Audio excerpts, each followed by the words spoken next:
Welcome to the Songwriter Connection podcast, where we look at the craft of songwriting through the eyes of the songwriter. Each week, we make a connection with a music maker, listen to their songs, and hear their stories. From Nashville, Tennessee, here's your host, Dave Lenahan. Thank you, and once again, thanks for joining us, downloading the podcast, The Songwriter Connection, and spreading it around. Please do it on your socials. Tell people about it. Today, we've got the guru with us. I am really excited to introduce you to Dave Isaacs, but first, let me tell you about our sponsor. It's Discover Sooner. That is a neat organization, and if you listen to Season 2 of our podcast, you met Nancy Deckant, made a little connection with Nancy. Nancy is a publisher, plugger, songwriter in this town, a wonderful woman, and she started this organization called Discover Sooner.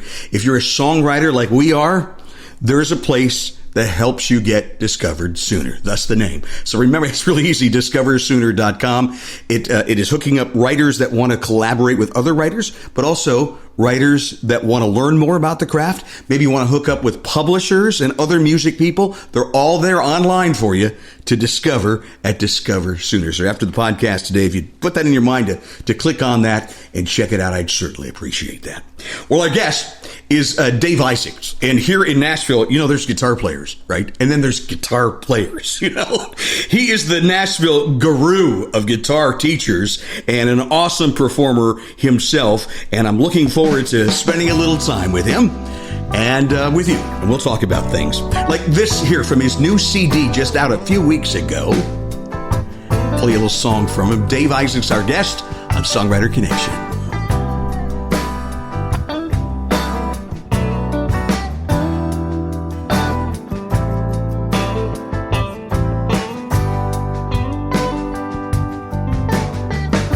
The ugliest creature on Noah's Ark, silhouette like a question mark, weather-beaten face in a feather coat, so slow he nearly missed the boat. Time to move on, time to get gone, time running out for the earthbound one. He can't fly, he can't run, he don't know his race is done.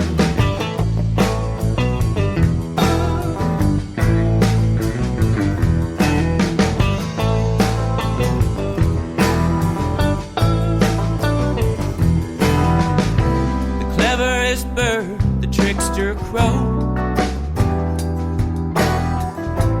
hipster black from head to toe,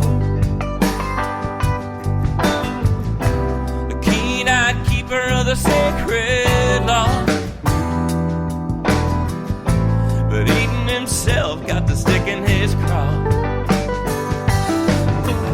Murder in the trees, murder in the sky, murder strung out on the telephone wire. See a roadkill supper from way up high, eating anything for to stay alive.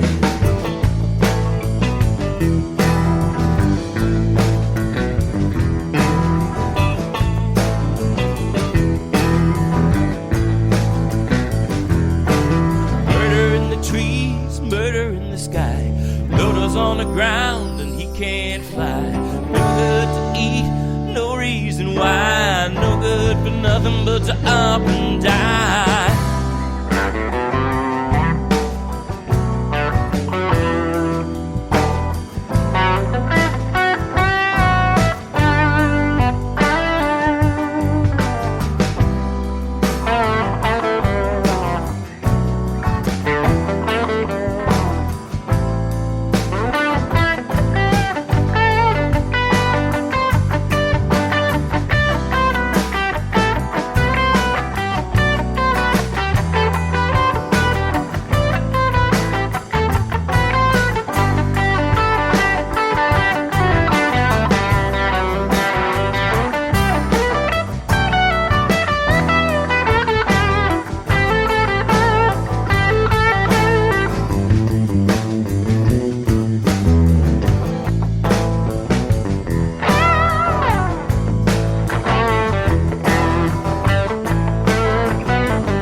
it's a toss of the coin, a cosmic whim. But Dodo lives if you think about him. Yeah, Dodo lives when you think about him. Dodo lives when you think about him. 'Cause everybody knows how the dodo goes. Yeah, everybody knows, everybody knows.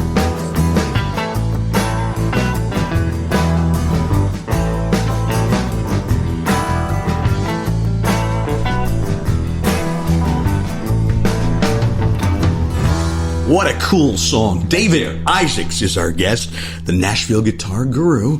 That's from your new CD. What you call the CD? Chugel. Chugel. Story behind that? Well, a couple of things. If you're a CCR fan, there is a CCR song called Keep on Chuglin'. Chuglin'. And Chuglin' on down. How does one define that? I mean, to me, a chugel, it's just, it's a feeling. It's a fun word to say, first of all. It is. But it's also, I think of CCR in a swampy kind of groove and just the way that feels. There's a looseness and a swagger, but at the same time, you're not trying to prove anything. We're just feeling good. And when we started mixing the record, and I'm listening to the rhythm section, so I had Ed Simpson playing drums, Jake Willamane playing bass. Jake is actually Clint Black's bass player from years ago. Wow. And Ed has drum and guitar tech for Clint as well. And they go back, well, I don't know how long, but they go back a long time. And the thing about rhythm sections is when you take a bass player and a drummer that really know each other, you cannot fake that. You cannot substitute for the solidity of two musicians who not only embrace the support role, but are absolutely in sync about how the other guy is going to go about it. So important. And there is a thing that happens there that's really cool. And it doesn't matter how good you are up front. You know, I mean, you can be the greatest guitar player in the world. If you don't have a good rhythm section, I don't care what you do, nothing's going to sound good. And you can stand up there and do not much of anything when you've got a good rhythm section, and it's like being carried down the street in a sedan chair. Like, I don't have to do anything. I'm just going to hang out here, and I'm going to go, bah! And you're going to go, yeah! Because it feels so good. Yeah. So I'm listening to these guys play, and I'm like, these are a couple of chuglin' mother... And I'm like, all right, this is what we got to call it, because it's fun to say. And it's also, this is the most lighthearted record I've ever done myself, because I have... Yeah. I've always been a fairly intense guy, and just as I get older, the intensity is becoming more the things I find fun as opposed to the things that I'm serious about or intimidated by, whatever it is. So this song right here that we just played, yes, the Dodo and Dodo the Crow. And Crow. Yeah. Now, tell me, I heard you describe it as Steely Dave. Dave. My co-writer, Stephen Trombley, described that when he heard the finished song. And Steve and I wrote an EP of mine. My last EP called Late at Night was in 2016. And he and I wrote all 5 of those songs together. And he has since moved to France. Has been living there for the past several years, and where he had some real misfortune. He had a stroke when he was over there, and has been recovering over the last several years. But he met a woman in a stroke survivors group, stroke support group in the Philippines. They got married, and he's moving to the Philippines in a little bit. So he's counting down the days to paradise, basically, from what he describes it. Yeah. But he and I did a lot of writing together, and it was definitely not the, all right, we're going to sit down together, Nashville style, we're going to crank out a hit in 3 hours, boom. And I've never been that guy. Yeah. Partly just because, frankly, I have too many musical options to sort through for me to want to commit to something on the spot. Right. And I like to challenge musical decisions. Like, okay, this is what we decided. Next week, do I still like this? Yeah. You know, or is this, okay, this works, but could we dig a little deeper here? Am I leaning on a cliche? Am I leaning on a musical cliche? We were talking about pop songs. Right. You made a reference to Rick Beato and his videos on YouTube. Love his I wonder videos. if you were talking about the video about low information music. I remember seeing that one. I was talking about that specific one. I'm going to sound very get off my lawn, and it's not even about that. We'll get into my thoughts about modern music. Yeah. But, you know, I mean, That's a whole thing into itself, where it's very easy to just look at, and this is why things like Band in a Box work. You can take a musical pattern and say, well, this is broad enough and familiar enough that it's not definitive to anything. So we can use this, pick up and that we can beautiful take it guitar 1,000 different directions without worrying about who it sounds like, because there's 10,000 songs that go... Guess. Of course, let's go in there. Yeah. 1 1 1 1 5 5 5 5 6 minor 4, and I'm still waiting for somebody to. Just a small town girl living in a lonely world. I mean, why has nobody done that yet? If you're listening, do it. I know this is a songwriter podcast. Right. We're inside the creative mind of Dave Isaac, okay, who but is our guest today. Here's my point, though, that I don't want to sit down and write a song and say that's it. If there's another thing we could do, and here's where it gets interesting, because I hear some songwriters I listen to, and there are people who are almost superstitious about knowing about what they're doing. Look, I have a pipeline to this, and I don't really want to ask too many questions about it because I don't want to jinx it, I don't want to mess it up. And there's a fear that if you know too much about what you're doing, and I'll finish this thought, that is going to put you into a box, because then you're going to think you're supposed to follow the rules. And people will say this, and I have to. I'll just go ahead and be blunt about this. You know, I'm a guy from Long Island with an advanced music degree. Hi, Nashville. Like, oh, we're not going to hold this against you, but the music degree, we're not sure we like that. It's kind of like, oh, you had to go to school for that. Go to school for that, did you? I can't imagine what a culture shock it was. Well, no, understand that my mother is from Eastern Kentucky. I grew up with family. My mother's mother was born up a holler in Letcher County, Kentucky. Okay. So growing up in Long Island, I at least had an understanding of, wow, there are places that are not like this at all. And you know, I had no concept of, you know, okay, I knew we went south, and I understand Louisiana friends, Kentuckians are still Yankees, okay, I get it. But, you know, and my mom went to Vanderbilt, so the connection to Nashville, and I had been coming here quite a bit before we moved. Okay. So, yeah, it wasn't, truthfully, the culture shock was moving to Long Island when I was 11. Okay. Put it in the drawer. What's a drawer? What's a drawer? what are you talking about? I don't understand. This guy, you just can't get it. You know, Maria with the high hair, you know. So when did you come back, I moved here in 2005. 05, okay. So literally the weekend that Katrina hit New Orleans. Oh, gosh. Or like the day after. And at the time, I had a distribution deal with a label in New Orleans. So my wife and I, when we were talking about leaving New York, there were two compelling reasons. The places there were good reasons to go were Nashville and New Orleans. And I love New Orleans. I love the music. I love the culture. I love the food. I love everything about it. The jazz. I mean, it is just, and as a melange mongrel myself, I resonate with it. And New Orleans is a lot like New York that way. Is it? You know, just in the sense, I mean, New Orleans, everything is sort of melded more into this blend that, you know, New York, you have this neighborhood, that neighborhood, but everyone's accustomed to being alongside each other. Everybody knows the deal. It's not the same. Yeah. You can't at all say it's this. So, Louisiana folks, with all respect, aside from the fact that when the whole world thinks your culture's cool, I get it. You can have a little attitude. And people say the New Yorkers have attitude. Sitting and hanging out in a party in Baton Rouge. Where are you from? New York City. Oh, I'm so sorry. It's fine. I'm not. Look, I get it. I do. I get that because I grew up in Cleveland, Ohio. And people go, mistake by the lake. I don't need your pity. Right. Yeah. It's like, everyone loves to hate on Ohio. They do. I remember driving. My wife and I were on our honeymoon. We were driving out to Colorado and had a CB radio in the car. This is 1997. And I remember crossover. We're going to I-80. Crossover from Pennsylvania into Ohio, and I hear a trucker on the radio going, darn Buckeye, they ought to just build a bridge over the whole state.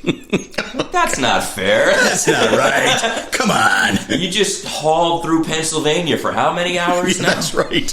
Okay, so what I was going to say about songwriting is that you can absolutely use formulas and still write great songs, because the formula is simply a structure. You're talking like the physical structure of the song, or like Correct. the chord progressions, a 1, chord 4, 5. progression, a chord structure. Yeah, I okay. heard Jason Bloom say something in a writer's workshop Brilliant that really guy. stuck with me. Yeah. He said that the structure of a song is the package you're using to deliver your message, and why do you want to make it hard to open? Oh, hey. And I thought that was a great That is way very to put good. it. Yeah. That there is something very important about being direct. And, with all respect to Rick Beato, if there's too much information in your music, it's not going to sink in. It's not going to communicate. Okay. And one has to be open to music that takes a little work to get into. And the fact is, we don't always want that. We don't, unfortunately. Sometimes you just want to feel... We have that immediate gratification kind of thing. Well, but it's not even that. I'm on a blues kick right now. Right? Are you? So I was listening to T-Bone Walker on the radio. And, there is something so satisfying. Oh, yeah.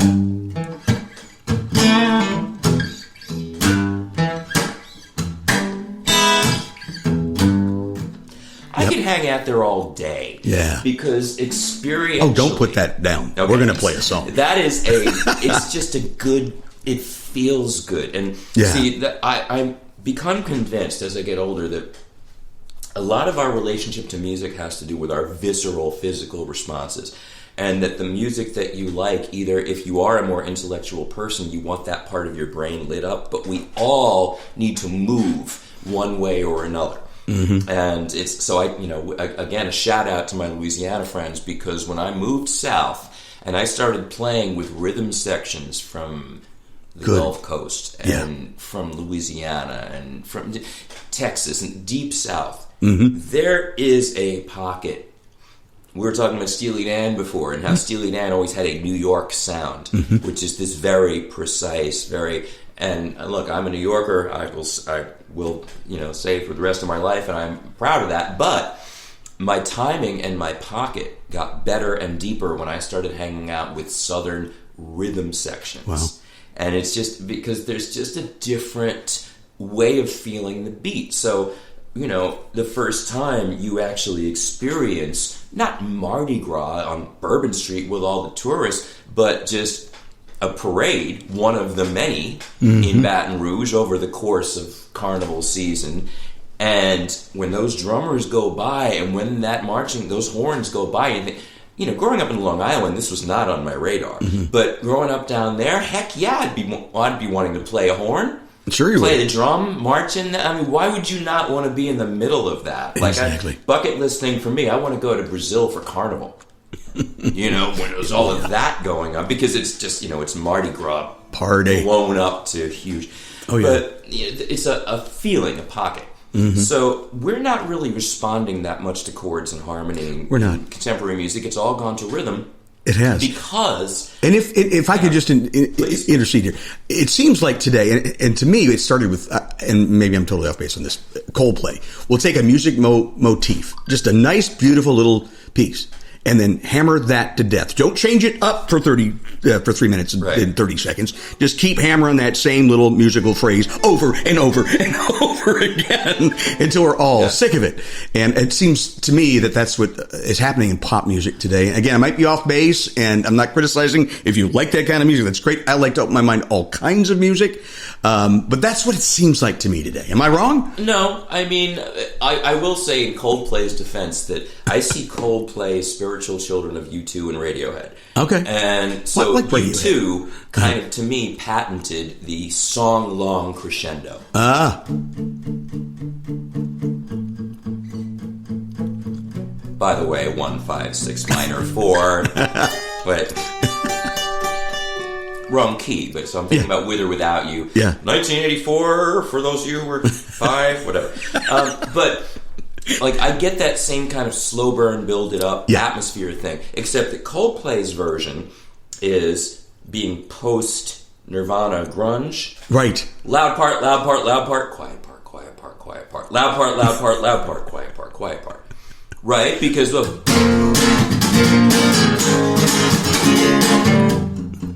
Of course. That wasn't happening 10 years before that. See, I'm a geek about this stuff because I'm kind of a scholar of pop music and I find it interesting. But I agree with you about the repetition. And my theory about that is that it's because, or at least, I don't remember, Clocks came out. That's probably the early 2000s. Okay. So we're already 20 years of digital, plus, 30 years of digital recording. And you look at the way that songs are written these days. Top line writing, for example. Excuse me. Which means that the producer has already written everything about the song except the part you can own. Which is the melody and the lyric. Right. But, they've furnished a room for you to come and live in. Except you notice that in pop music, a lot of the time the producer is the star and the singer is somebody who's being featured. Right. It's like the Glenn Miller Orchestra with soloist so-and-so. Well, and, we had a guest not too long in season 1 who really has made a living out of doing that. Yeah. He's produced these wonderful tracks that people like Alicia Keys and some of these other big pop stars have put music to, words to, and he had 3 hits in 3 different genres. Yeah, and I mean, and all respect to that. Yeah, all respect to that. I'm not putting that down, and people who are good at it. Yeah, and he's good at it, yeah. I mean, look, it's not the music that I enjoy personally, but if you look at what's out there right now, and you said, what is sonically the most interesting in terms of, if you interviewed 100 people, the things they're listening to, I would say that sonically, the only things that are trying to do something different or new in any way would be in pop and in EDM, electronica in general, and hip-hop. Okay. That innovation in our genres it's almost like, what's the point? Because what everyone seems to be doing, and I've wondered about this for a long time, you now have 2 generations that have grown up, 2 generations that have grown up with all of recorded music at your fingertips. That's true. Which is really cool. Yeah. That means you can be influenced It's all right here on my phone, right here. Whatever the heck you want to hear, you can hear it. So that's true. Going to have an impact. You take 20, 30, 40 years of that, where everyone's musical world is their own little universe they've built. That's going to lead to something interesting when a Prince gets a hold of that. Yeah. When a Paul McCartney gets a hold of that. Right. Where are those people going to go? And I think there are people out there that are doing really good and interesting stuff. It's just that the nature of things like producing tracks for someone to sing over can fall into an assembly line very easily. Yeah, I imagine. And think about the way you do it. It's like with Legos. You build blocks, loop. This comes in, that goes out. It's interesting. When I was teaching college... All on the computer screen in front of you. Yeah. I was teaching a music theory class to audio production majors. And a lot of these kids were already producing, but it was primarily hip-hop, R&B, electronica, EDM.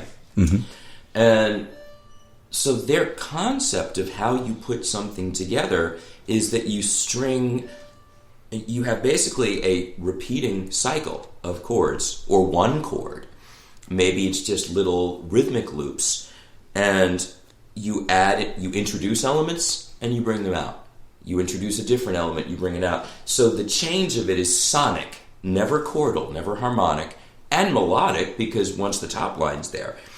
But it's almost like we're just going to hang out on one chord and the sonics are going to change. I remember really experiencing that and digging that with New Age in progressive music, late 70s, early 80s. Yeah. And there was a place for that in Jean-Michel Jarre. Absolutely. Hey, before we try to solve all the problems of music, I want to hear another song. We have one of the best guitar players here. And I tell you, if you are learning guitar and if you've been on YouTube and searching for the lessons that are out there, you've definitely seen our guest, Dave Isaacs. He's the Nashville guitar guru, a mentor, a teacher to so many artists here in town, and a fantastic guitar player. Play us something. All right. Yeah, let's do that. My doctor said you got to chill. Can't fix your problem with a pill. This apoplexy makes you rude. You got to change your attitude. So I gave up whiskey, cheese, and meat for probiotic germ of wheat. Ate the nuts and squeezed the juice. Drank the smoothies, chewed the roots. And it's the darndest thing, it worked. Cause I was calmer than the Dalai Lama, and I rose above all of the melodrama. Then I got rear-ended by this hippie chick in a day-glow green Impala. She said, ain't nothing but a thing. That ain't nothing kind of fool, don't lose your cool. It ain't nothing but a thing. She said, why don't you come with me? I got yoga mats and herbal tea. Chamomile went to my head. Next thing I knew, we was in bed, Lord have mercy.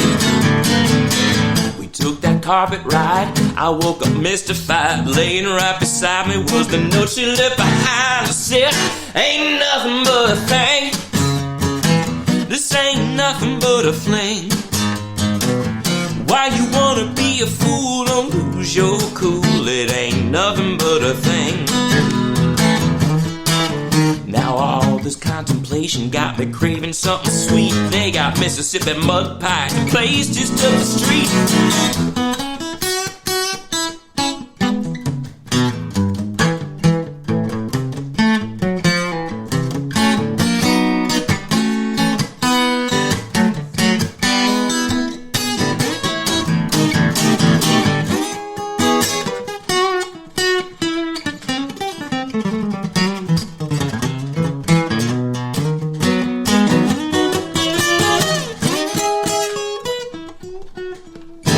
Waitress brought me eggs and fries and bacon piled high. She spilled the coffee, burned the toast, and then commenced to cry.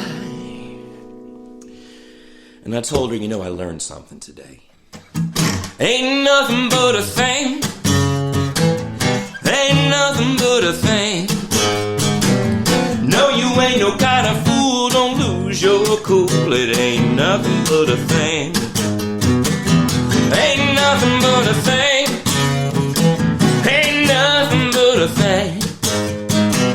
No, you ain't no kind of fool. Don't lose your cool. It ain't nothing but a thing.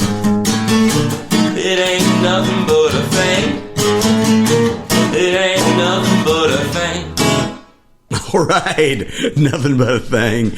Dave Isaacs is our guest, the Nashville guitar guru. You play that thing. Tell me about that guitar. That's a beautiful guitar. This is an Ayers G4. It is a dreadnought guitar. Ayers is the company is based in Taiwan. The luthier that found it is Australian. Hence Ayers, named for Ayers Rock. See, for me, it would be with an E, Ayers, E-R-R. Oh, never mind. Right. And yes, we'll just let that go. I don't have my rim shot ready. You might have it in your sound effects. You're a radio guy. Yeah, you got your cards queued up? No. And I got this guitar. Do you know Andy and Ren Renfrey? I do. You know, and they live right around the corner. I just found out last week. Okay. We're like neighbors. Yeah, so we did a couple of projects together. Did an EP and an album together. And they had an endorsement with this company from their previous group, Two Bit Palomino. Oh, wow. And so we ended up, Ren and I both got instruments from them. And this is a wonderful Beautiful. guitar.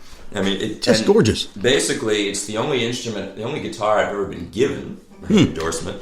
And they built it to spec. Wow. And the only thing is that I had to have that mother of pearl stripe up the back. I love that. We did a couple of tours together, Andy and Ren and I. And the second one, I think we went from Nashville to Dallas to Santa Fe, New Mexico, up into southern Colorado, back down to Houston. Wow. And so the elevation change of this trip was, about 10,000 feet up and down. And that can affect an instrument, yes. And the guitar split Oh, on both no. sides of that strip, which, of course, if I just had a solid, it may not have done that. And, of course, I wasn't thinking and whatever. All my guitars are beat to heck because I play them. You play them. So, and I'm... When did you first fall in love with that instrument? Not that particular one, but the guitar. Okay, so I was 14, and my mother insists, I don't remember this, but this is how she tells the story, that she said to me, you have to do something with yourself this summer. You're not just going to hang around. Go to summer camp. No, I don't think. You know what a camp. I'm just urchin running around. Long Island, you spend, as a kid, you spend a lot of time in parking lots and sumps and behind buildings. And what's a sump? It's where the rainwater goes. It's like a pond, except it's not a pond. But you can fish in it. And I didn't know that. She I didn't knew want of me doing sub all that. pumps, but not what a sub. Yeah, no, that's what the kids called it. I'll meet you at the sump. So she said, do something with yourself. And she says that I said, okay, I'll play guitar.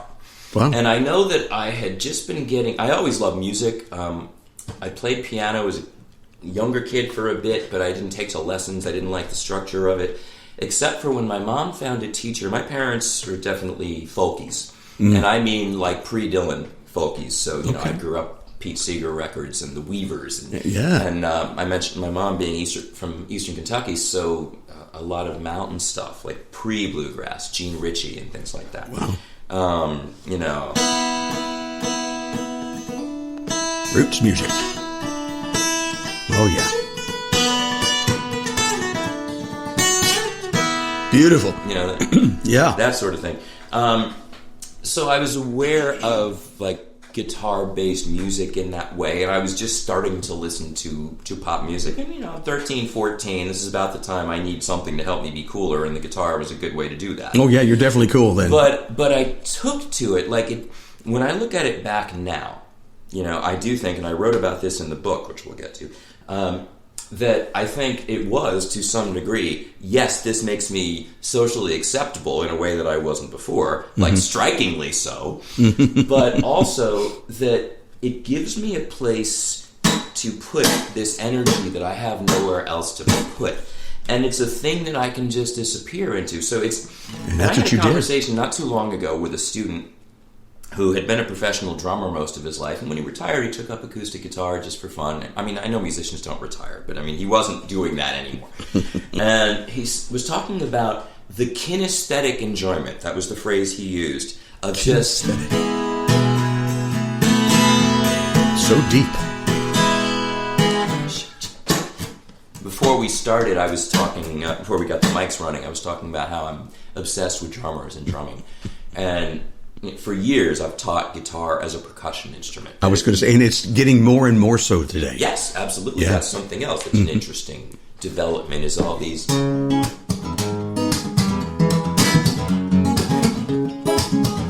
Oh, yeah.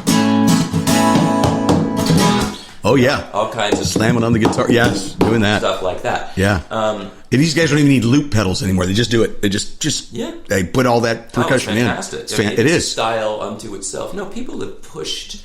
It's a tiny sliver of, like, you know, the rock music and guitar music in general is not culturally dominant anymore. It's barely culturally relevant, but true. except for nostalgia to sell stuff. Yeah. To qualify that, there are lots of young people out there. Like, I don't think there's been a generation before that doesn't hate their parents' music. And a lot of whom will freely say, "Oh no, your music was better," or they do. You know, whatever it is that they appreciate about it. I mean, I'm sorry, Queen is still great. I don't care when you were born. So are the Beatles. So are 1,000 other things. Yes, absolutely. You know, yeah. So is Prince. So is Earth, Wind, and Fire. You bet. All of this stuff. So anyway, Yeah.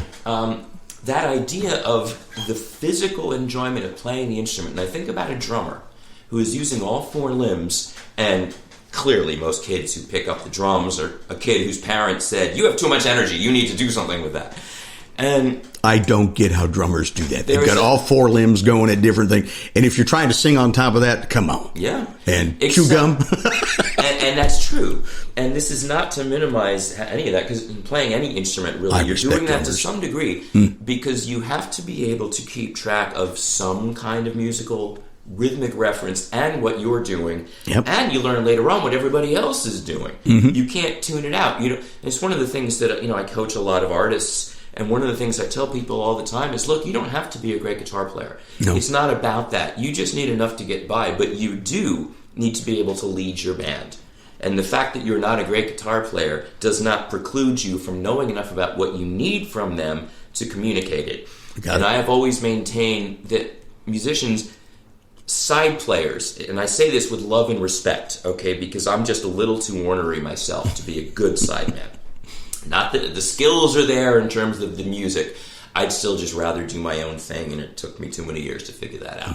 But with that said, a good sideman is like a border collie. Good directions and a job well done, everybody's happy.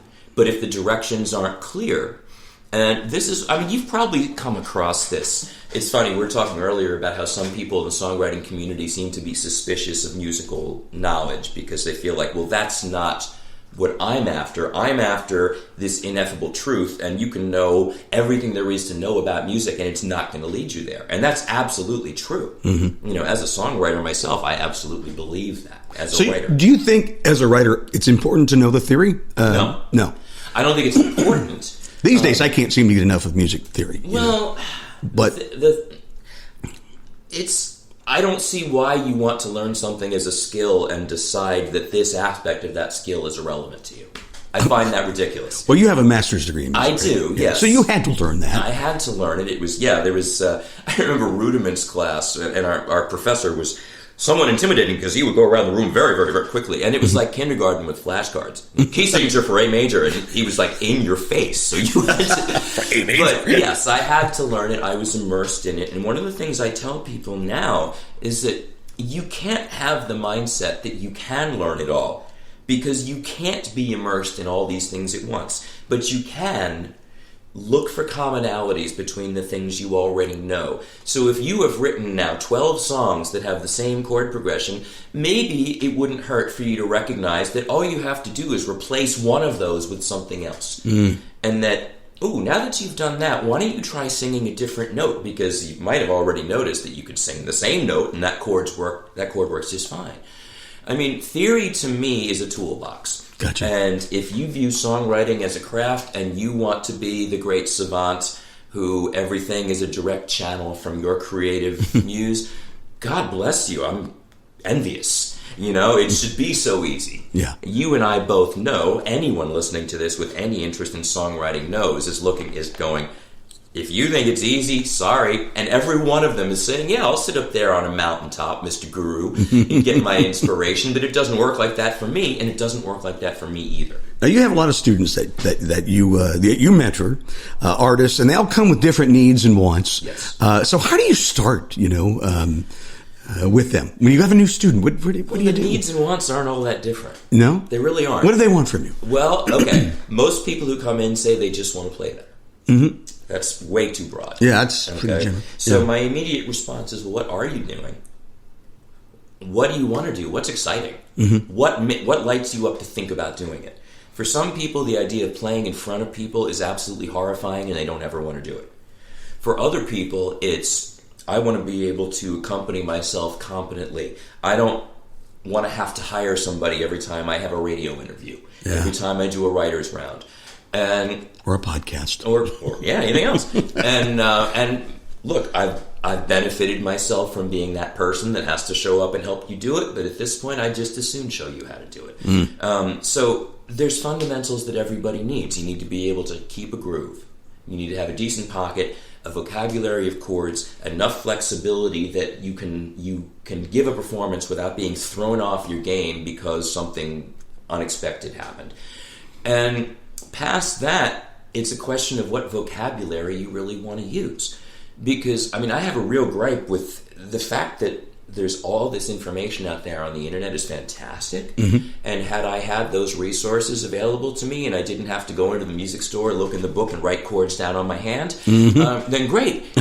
But what it's done is you have all these people that are alone all the time and all this information with no filter, and you're being told by people who can do this stuff really, really well, you need all of this to know this, and that is a crock. Well, if you're serious about guitar playing, you need to know your modes. Please, I want to smack you. Yeah. It's like, no, if you want to learn how to play an instrument, and then within the range of that, I mean, I'm a guitar player, and I'm also getting old enough that when I drop names, you might recognize them. I can't be sure that everyone out there listening Bob Dylan told me never to drop names, so I don't. When I started teaching college is when I first felt like I really am of another generation, because that to me was contemporary, and to you, oh, my grandma does that, So, but, with that said, I told you I was listening to T-Bone Walker on the way over here, which is a direct line to me to Stevie Ray Vaughan. Yeah. You know that.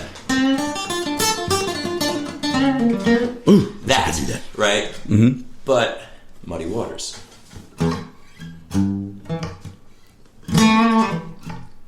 Oh, Yeah. Was Muddy Waters great? Was Heck great. Yeah, he was. Yeah. Was John Lee Hooker great? How many chords did John Lee Hooker know? 3.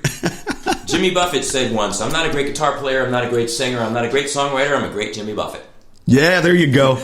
And God bless him for that. And I think he is a great songwriter, actually, because he found a way to encapsulate and capture something that he became the voice of. Wow. And single-handedly, whether you like Tropic Country or not, you have to blame him for it. He created his own genre. He did. Yeah. And that's a fantastic We talk about that a lot. You know, my point being is that I kind of evangelize to people at this point, because what I tell them is what you want is to find your musical home and get to the point where you can get up there and feel good doing what you're doing. And the way you're going to do that is to put aside everything you've been told you're supposed to know and recognize that what you're supposed to know is what you need to say what you need to say. And if you're not as articulate as you would like to be, so what? Neither am I. You know, I mean, and find something that works for you. Easy for you to say, Isaac. Blah, blah, blah, blah. Yeah. But I make more mistakes. I mean, yes, there's lots I can show you that you go, oh, well, you original this. I had the luxury, and I mean luxury, of being able to devote myself to playing the guitar for a solid 8-10 years of my life, where that was my primary responsibility. And, you know, if you think I don't recognize what a cushy life that is, my concept of stress at 24, are you freaking kidding me? You know, but, you know, I got to where I got because I had the ability to do that. Yeah. And that's only one way you get there. How did the Beatles get there? Hamburg. Yeah.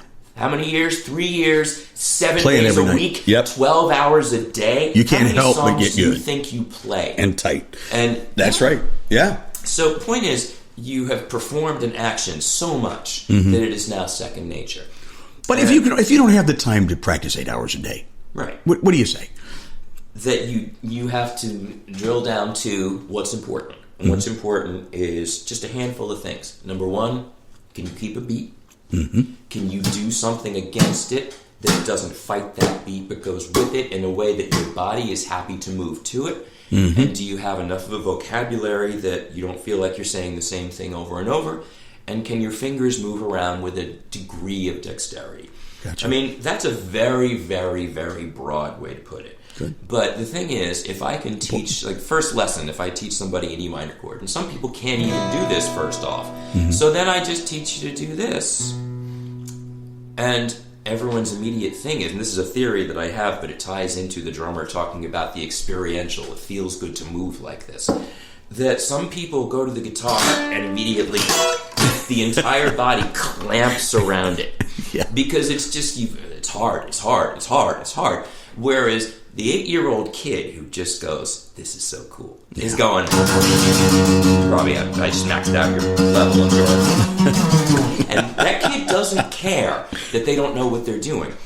So here's the thing. It just feels good. It does just feel good. So rather than being driven by what they think they're supposed to know or what they think they're supposed to be able to do, they're being driven by chasing something. Experientially, this feels good. And as many things as I know how to do on a guitar, this is still deeply satisfying.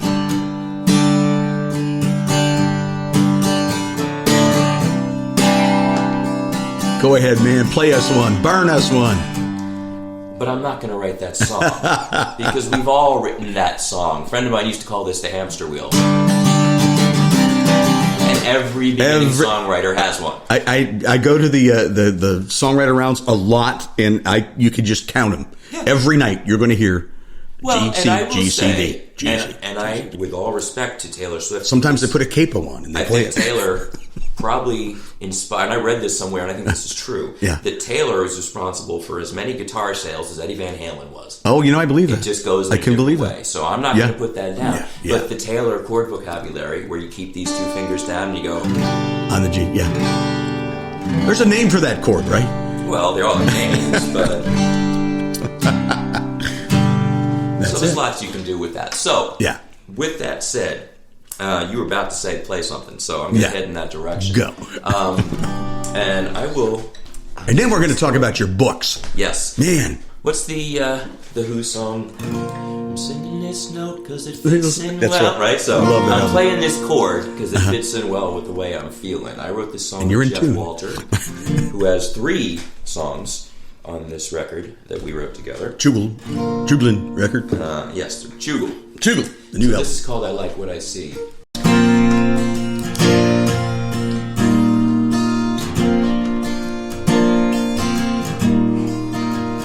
Beautiful.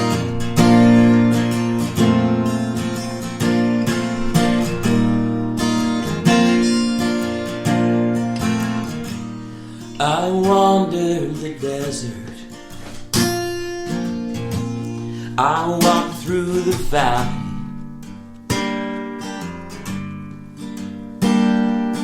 I've seen my share of dead ends and back alleys, and I have been weak when temptation came calling.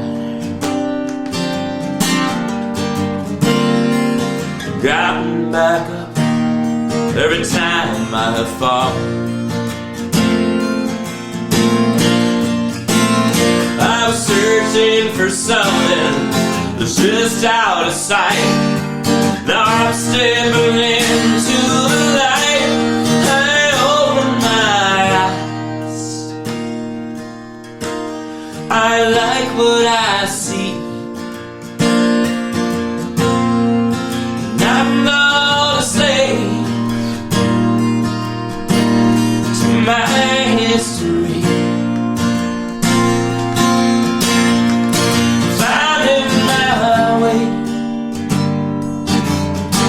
to where I need to be. I live down the road. I like what I see. I've loved and I've been loved. I've sometimes felt lost, but careless with blessings, I thought nothing of it. I've cheated, I've stolen, and wasted last chances. But I found forgiveness and sweet understanding. There's detours and dangers between here and home, but I won't be traveling alone. I open my eyes. I like what I see. I'm not a slave to my history. Finding my way to where I need to be. I live down the road. I like what I see.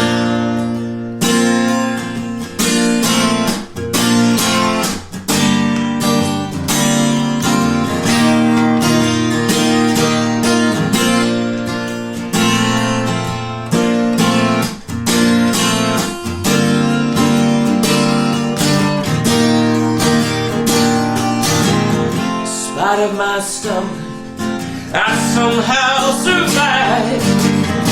Now with you here by my side, I open my eyes.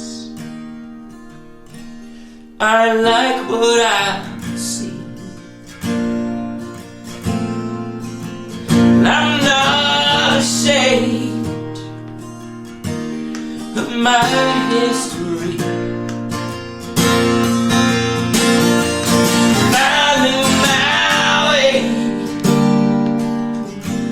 Where I need to be. I live down the road. I like what I see. I live down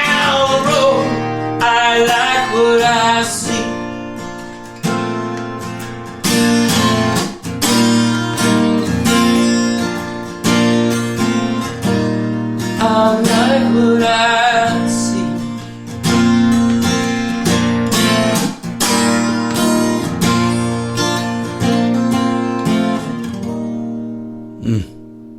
And I like what I hear. Thank you. David Isaacs, our guest. Songwriter Connection is the podcast. Thanks again for downloading it and taking a listen today. That's from the new CD that just came out here early October, Chugel, and co-written with, who did you say? Jeff Walter. Jeff Walter. And Walter. And I will say, we were talking earlier when you played Dodo and Crow at the outset, and I was talking about writing with Steve Trombley and how I don't really like to just write it in 3 hours and leave it be.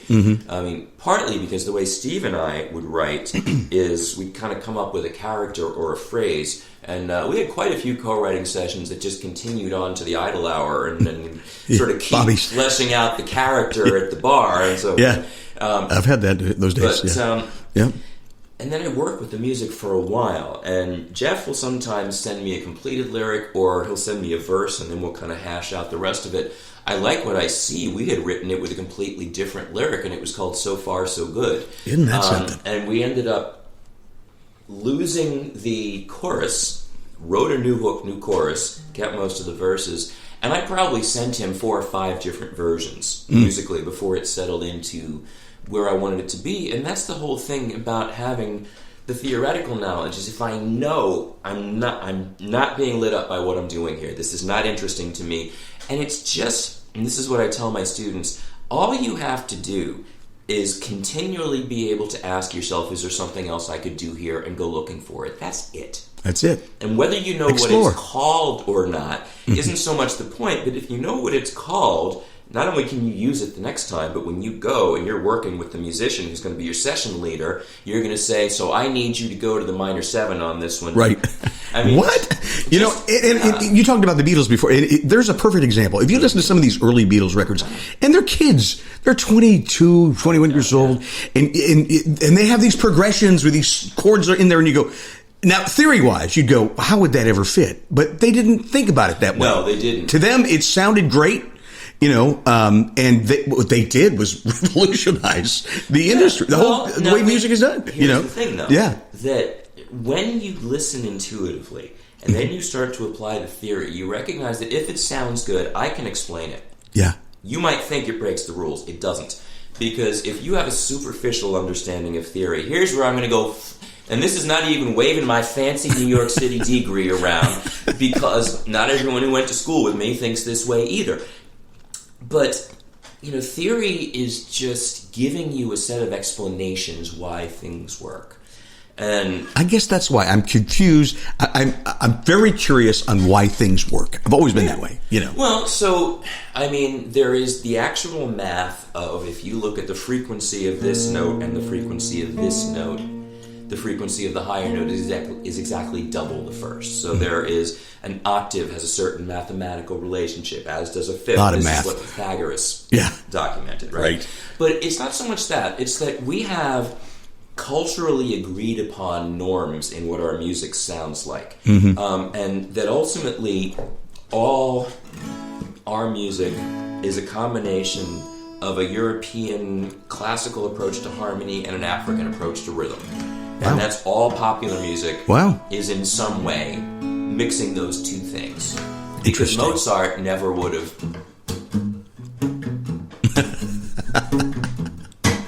He would probably have dug it, I would imagine, but it was... He probably would have. His universe did not include that. Now think about, we were talking about the kid who can download anything in all of creation. What can Mozart hear? Right. I mean, his musical world, as sophisticated as it is, was very small. And if you ever played piano at anyone out there who took lessons as a kid and got to the point where you were doing, in New York we had the NYSSMA festival where you like learn the piece that was on the list and get evaluated. And if you were doing that stuff, you know that there are 7 or 8 different Mozart sonatas that are all basically the same, and the one everybody plays goes... Right? But there's 10 more that do basically that. And that music has a formula, even though it's sophisticated. As much as pop music has a formula, a norm, and your audience expects to hear certain things. Very interesting. Right? Very curious. And, people can get into all the, I'm not a good academic because I'm not real good at proving my hypotheses. I just throw them out there. But you're a very good teacher. I mean, there is, maybe it's a cultural norm we decided because it doesn't exist elsewhere in other cultures, that this sound creates forward motion. That if I start here, I am at rest. And if I go here, you now hear a big musical comma that needs to resolve. And that I can change that chord by changing the setting of it. I can take this chord and make it.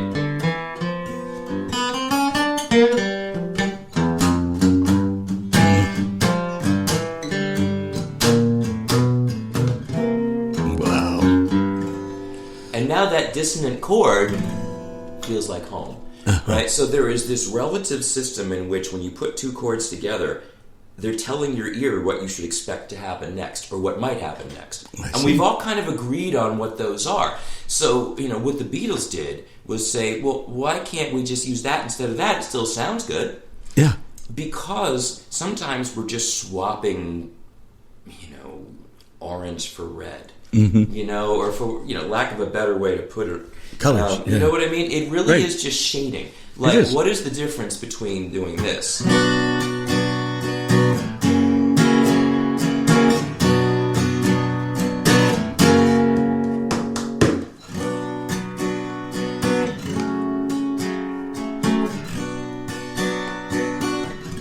There's an emotional shade. There's a flavor. You don't have to know what to call it.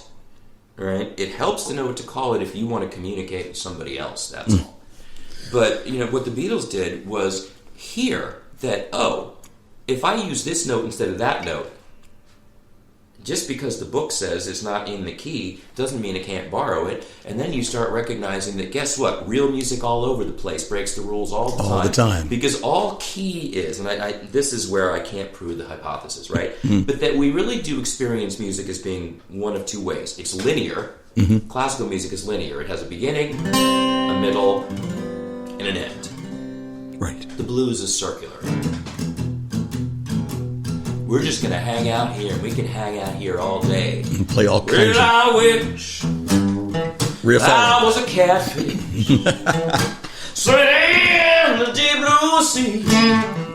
And I mean, we can hang out there. But it doesn't bring you somewhere the way a chord progression does.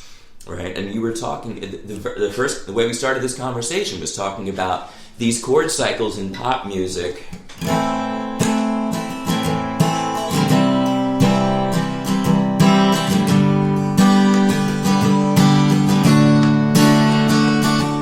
Now, if I do it like that, that sounds more Americana, right? Or something like that. Right. I got drive-by truckers in my head for a second. Love it. But if I go...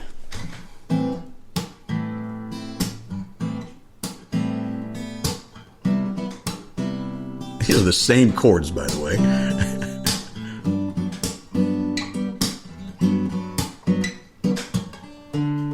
Yeah, much more interesting. Yep. And just...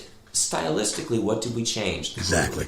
The rhythm, which is, what does it feel like? So, I'm still trying to refine my TED Talk, and obviously I haven't because we've been all, sprawling all over the place. And love to see that TED Talk. Students what my lectures were like, and they'll say, it's kind of the way I mow the lawn, too. It's like we start here, we do a little this, we do 3 or 4 passes, and then zigzag. How does a musician cut the lawn? Right, exactly. Dave, I actually wrote a blog about that. Did you really? Yes. It's so good to talk to you. I could just talk for hours and hours about music and where you're coming. But I want to make sure we get things in. Like, you've got this book that came out a couple years ago. Yes. I want to plug that. Tell us about your book. Okay, so. Okay. This is called The Perpetual Beginner. You know what? I love that concept. That's kind of like me. It resonates. When I thought of it, it resonated with everybody I brought it up with, including myself. And what it really relates to is 2 things. The fact that I made reference before to no matter how much I know on the guitar, there's still lots I don't. Yeah. That I can always find something else to practice. I could point to any number of 1,000 things somebody else can do better than me. Right? But also the fact that as a beginner, you are less encumbered by the knowledge of what you can and can't do. Because you can't do any of it, so you don't care. And people talk about beginner's luck. And people talk about... There's just a whole different mindset. And... as Jan Buckingham, our recent guest, said, I didn't know I couldn't do that. Right. And I did. Right. But I did. Exactly. And that's the same deal with the Beatles, right? Yeah. So, what the book is actually a memoir in the sense that I am telling stories about when I was a student, and essentially just looking at what were the situations and the interactions that shaped the way I look at music, and why is that relevant to you? Mm-hmm. And the reason it's relevant to you is that I learned things about music I was very fortunate to have really amazing teachers, and it's not even a question of the fancy school, it's just a question of who I happen to be able to interact with. And then some of these teachers were people I went to see a show, and you took something away from that, like just formative things that made an impression. But looking at now, 30 years down the line, what are the things I do every day in my work as a musician that came from those lessons? What are those absolute fundamentals? And so each chapter in the book is telling a story, but is also kind of focusing on, and the chapter title. So the first one is called Why We Play. And that's me looking at being a teenager and starting to learn how to play, and how I wanted to first be Eric Clapton and then Jimmy Page, and all those things. But how it gave me a place to belong. It gave me a way to excel that was not going to get me ostracized by my peers. And it gave me a physical degree of enjoyment and satisfaction, even though it didn't matter whether I could do it well or not. It just was something that was like natural to my body. So kind of getting back to the thing about what I tell people when they come in, one thing I find a lot with singers is that singers know how to inhabit their body when they're singing. And now you strap a guitar on, and now you've got this box hanging around your neck, and all your attention is out here because you're trying to figure out how to coordinate your fingers, and suddenly you can't sing anymore. Right. And so what I always tell people is, no, you have to make friends with it. You have to find a way to physically feel good with it, and if you can't, get another one. Mm-hmm. I don't care if it was Grandma's Gibson Dove, and it's a gorgeous, gorgeous instrument, but if it's making you play with your right shoulder up by your ear, you're never going to play it well. That's right. So the book is called The Perpetual Beginner. I can't wait to read this. Is this for me? That is for you. I do appreciate that. And boy, this is a great book. And you can pick it up and look for that. Dave Isaacs, who's our guest today. It's on the, He Who Shall Not Be Named, and any other place that you buy things. It's all out it's there. As well as your CD, which they can get anywhere. As well as my CD, right, yes. Where you get music. And then you did some, you composed some music in 2020. He's a composer now. No, compose just means that we didn't write lyrics. I'm sorry. Right? Right? Okay. So, tell me about that. That was 2020, and this is I mentioned my schooling, that I was a classical guitarist in college, and I really thought I was going into that world, even though, in retrospect, it's absurd for me to think that I was, because I can't sit still for 40 minutes and play a recital and glare at people in the audience for coughing. I couldn't either.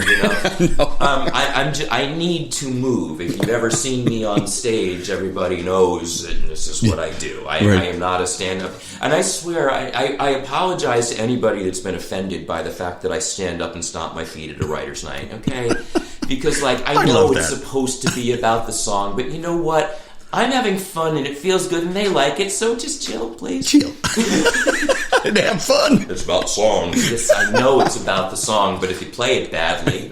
Forget it, yeah. As Jason Blum would say, you have delivered it in a crappy package. Right? Okay. But, so it's a physical thing for me. And now I picked up the classical guitar again at the beginning of the pandemic. Okay. Because, oh my God, I'm stuck home. And I've written this book called The Perpetual Beginner. And I should mention that when I finished my master's degree in 1993, I decided that I was going to enter the Guitar Foundation of America competition. And if you win this thing, you get a debut recital at Carnegie Hall. It's a big deal. Yeah, it is. It's the kind of thing that is career-making if you win it. So I spent the winter of 93, 94 practicing a good 8 hours a day. Wow. And, those of you who were around then, especially if you lived in the Northeast, that was a bad winter for storms. So, I didn't really go out very much. By spring, I couldn't move my hands. Oh, God. So I had developed a serious repetitive strain injury that it took me a lot of years to kind of bounce back from. Wow. And I basically was at a point where I'd stopped playing for several months and then decide, did I want to start rebuilding my classical technique, or did I want to pick up an electric guitar and join a band? Which I did. And so here it is, it's 20-some, almost 30 years later. And I think, I never quite got those chops back. And I'd kind of like to go back and revisit that. And so I started, actually it started before the pandemic, but the pandemic was when it really got intense. And I started going through my freshman year repertoire. And a year and a half later, I can play a good chunk of it, and I've really been enjoying doing it. But it's the first time in my life I'm doing it purely for myself, and it does not matter. No one's going to judge it. No one's going to tell me how I'm supposed to do it. I can just do it. And there is a tradition in classical guitar of guitarists writing, teaching music. In classical music in general, etudes are just studies. But the idea is that it's more interesting to play an actual piece of music that makes you work out a technique than it is to just do an exercise. And I was working with just finger style in general. I had two goals. I wanted to be able to play some of the Spanish music I used to play in college. Beautiful.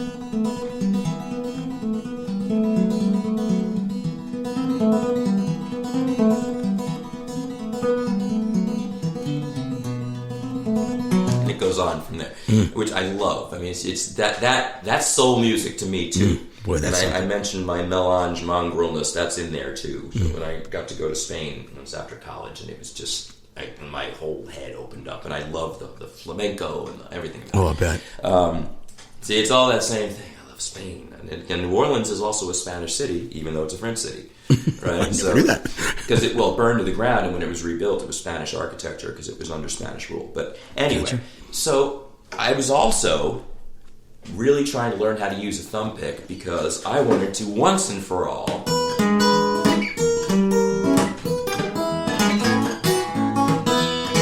doing that very well, but that's the idea. Kind of the Travis picking. How to use a thumb pick like Doc Watson, Jerry Reed style. Yeah.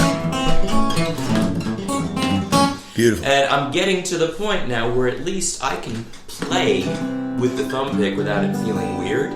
Because if you're used to classical, you use the very tip of your thumbnail, whereas the thumb pick, I've got it down the middle of my thumb, which is actually more efficient and more powerful, so you get more sound and you don't have to do as much. So I really like a thumb pick, and I've been watching, Merle Travis and Doc Watson and all these old blues players that use one finger, and hear me with my fancy classical technique thinking, you know what, I have to explore this too. And so much to explore in that instrument.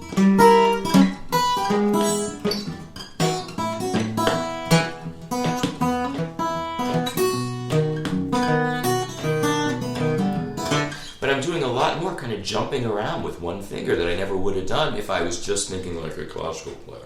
So, anyhow. Getting back to this composition, it's during COVID, and so I'm sitting outside. It's called what? What is it called? It's called 5 Etudes for solo guitar, which is me being hoity-toity, but I decided that's what it is. That's what it is. And I also thought, I don't really want to name them, And so there's 5 different... There's 5 different pieces, and I asked a friend of mine, Krista Schoenbrot, who is a designer, who actually designed my book, did the book cover, to do some designs for the inside. And so not only did she do the cover design, beautiful, but there's also little images that go with each piece, these little line drawings that she did. And that's actual sheet music of all of these compositions? Notes and tablature. Great. And the only thing about it is I want to do another edition because it's not full-size like sheet music. I'd like it to be a little bigger because my middle-aged eyes are not very happy. And I don't imagine there's Nashville numbers conversions. No Nashville numbers, sorry. And I also have new ones I've written, and I think I want to do a second edition. So cool. And a lot of this is just sitting with the guitar and improvising, but improvising simply and looking for melody. So I'll play a little bit of this.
Composition from Dave Isaacs, our guest on the Songwriter Connection podcast. They call him the Nashville Guru, Guitar Guru, and there's, we think we found out why today. I'd like to have you back sometime just to talk about, guitar, just to help songwriters, things like that. And then we could do maybe a whole show on that. I have one thought though. It was occurring to me as I was playing this, right?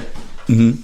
It was occurring to me as I was playing that all that's going on here, like if you notice my left hand, somebody commented once, they had watched a video of my playing, I put it up on YouTube, which, by the way, YouTube channel is Nashville Guitar Guru. I was going to ask. I've got 23,000 subscribers. I want to get to 25. Help me Please out. do. Let's do out. it. Yep. Great stuff on there, by the way. I post lessons, song lessons, philosophical stuff. Check it out. You'll love it. And you probably are watching it. So anyhow, I am. Somebody commented, I never would have known from listening to it that you were in the open position pretty much the whole time. I'm in the first 3 frets. Yeah. And so what I'm doing is I'm finding melody by just, here's a G chord. Add a finger. Add a finger. Change a finger. Hit this string, hit that string. Let go. Hit that string. Yeah. My hands aren't doing much. But the emotion's there. Man, listen to that. So what makes it sound good is that the notes are ringing out, so you end up hearing melody. I think the single biggest thing that helps songwriters is to recognize that when you say you want to be able to do more with the guitar, there are 2 things you want to be able to do. One is to play more different rhythms. And the way to do that is to forget the idea of, quote, learning a new strum.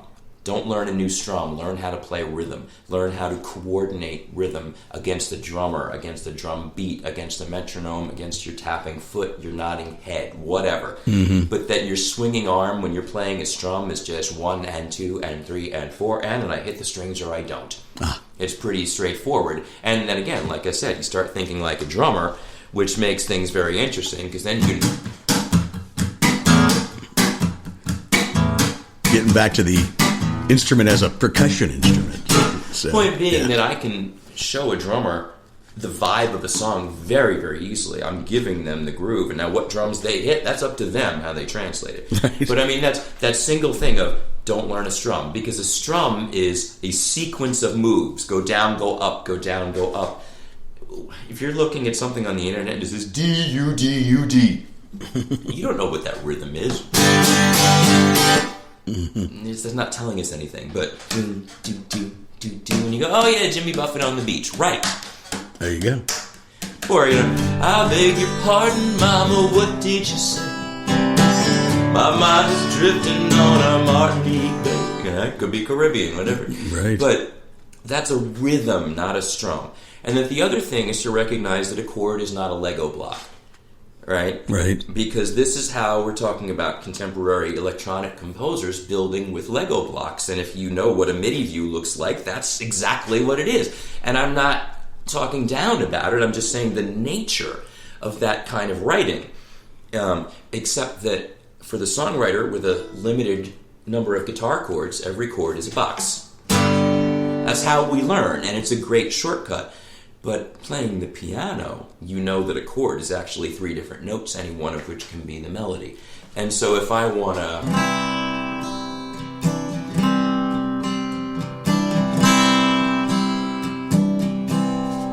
Now I've added melody to a C chord, all I did was put a pinky down. Yes, you did. And getting back to the Taylor Swift songbook, if you can do this,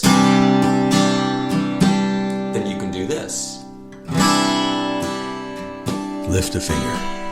I mean, it gets back to that, just ask the question, what can I do differently? Never mind what you think you can and can't do, just do something else. And the last thing, because I could go on about this forever, but in terms of like the pillars, this is the other pillar.